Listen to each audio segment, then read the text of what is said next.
Болашақ бойынша шетелде тәлім тәжірибе жинап қайтқан кәсіпқой мамандар білген түйгендерін журналистерге айтты. Ондағы мақсат алпауыт елдер іскерлігінен халықты хабардар етіп, практикада кәдеге жарату. Ақмарал Көпжасарова толықтырып айтады. Отандық өндіріс орындарында еңбек ететін бұл мамандар Германиядан оралды.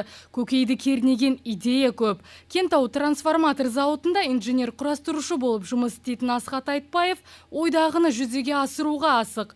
Еңбек өтілі 5 жылға жуықтаған маман елімізде техникалық қызметкерлердің жетіспейтінін айтады. 8 секундта бір көлік жасап, бір күнде 3,5 мың көлік өндіретін ірі кәсіпорындардың инновациялық құрылғыларына тәнті болып қайтыпты. Кәсіпкерлер палатасының арқасында керемет мүмкіндікті пайдаланып, бүгінде шетелде меңгерген тәжірибесімен бөлісті.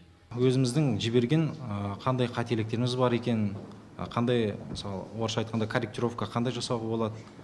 Сондай нәрселерді өзіміз көрдік. Жұмысшының аяғынан суық өтіп кетпеу үшін ағаштан өздері еден жасап қойған.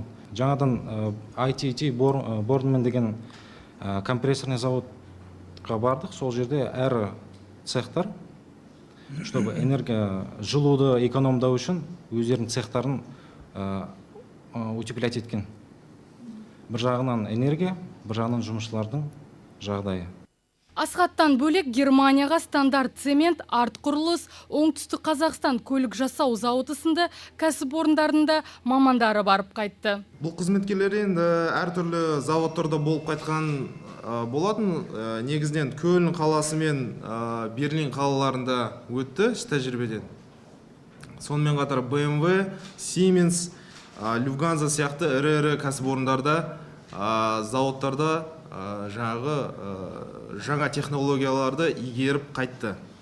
Өндірісі күн санап өркендеген елімізге білікті маман қажет-ақ. Осындай азаматтардың азуын айға білеген елдерде тәжірибе алмасуы жаңашылдыққа жеткізеді. Жастардың пайымы осы. Айта кету керек, облыстан бұл жолғы тәжірибе алмасуға 12 адам аттанды.